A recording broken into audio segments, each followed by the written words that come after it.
That was my scatting. Not good.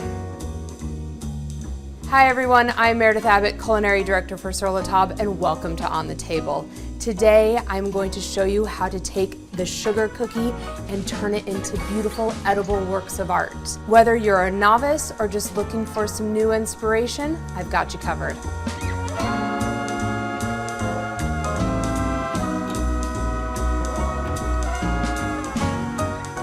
Before we get started with our decorating lesson, let's talk about what you need.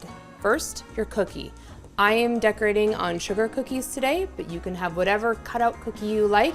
Just make sure they are completely cool. Then I like to decorate either on a cake stand or a rimmed baking sheet that I turn over, just so you have a nice flat surface to work on.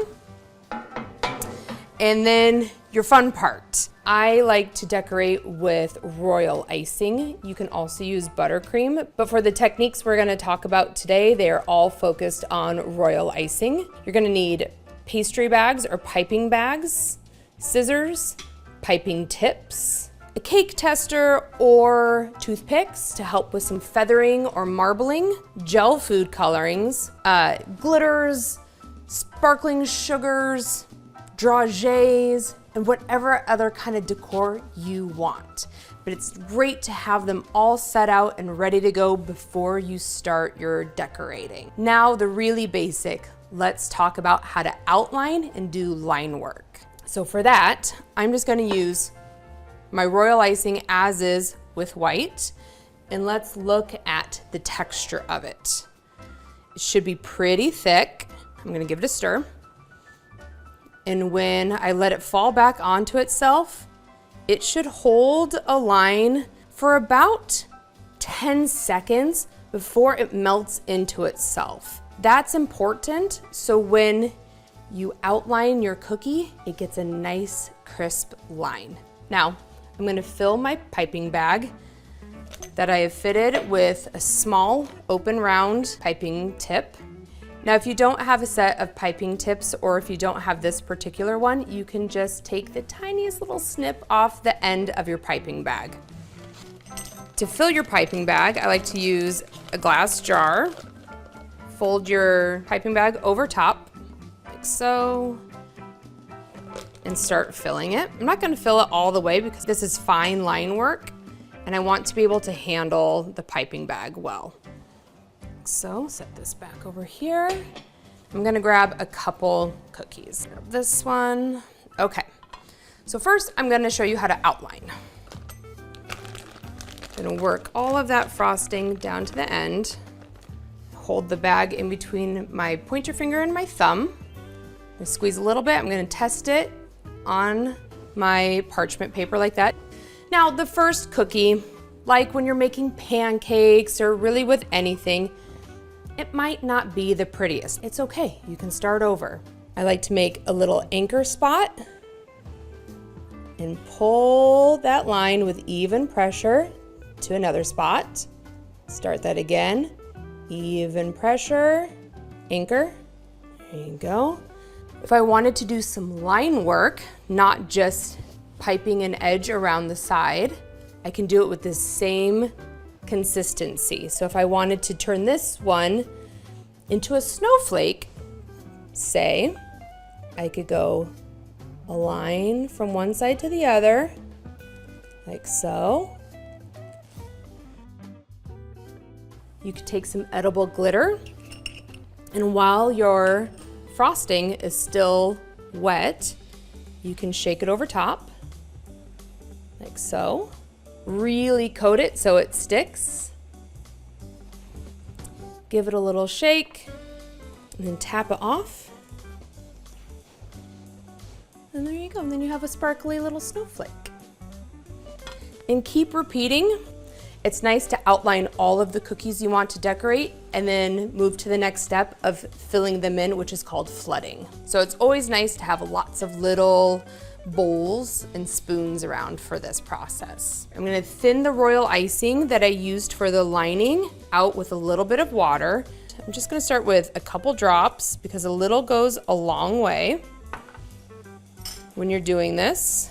Give that a good stir. And what you're looking for, when you pour it back onto itself, you want it to settle pretty quickly. So that means that when I fill in the gaps in between the lines, it's all just gonna kind of settle nicely on top of the cookie. So let's just double check this, make sure I don't have any lumps. That looks pretty darn good. I also want it to be soft enough that when I add another color to it, I can pull and manipulate it in so it has a marbling effect. So I'm gonna add some of this to a piping bag. So I only filled this partway full because I'm going to dye the rest of this. So I'm gonna split this in between 2 bowls. So I want 2 colors.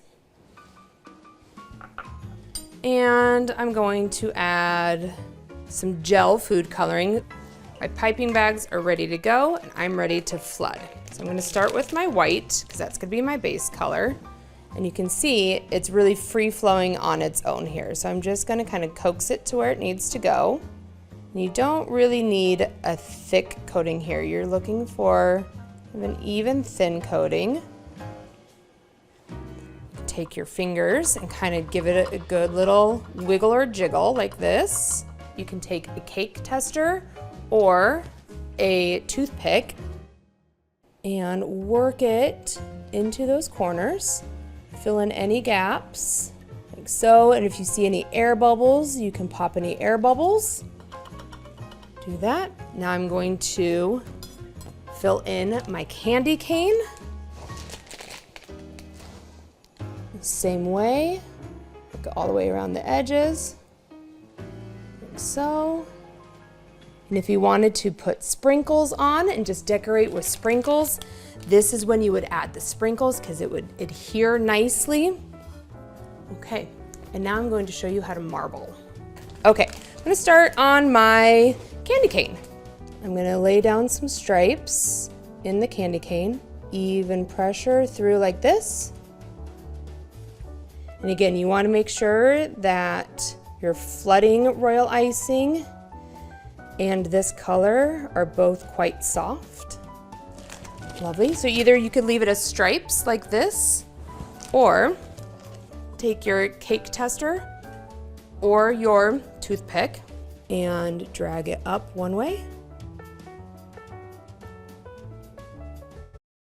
Give it a little wipe and back down the other direction.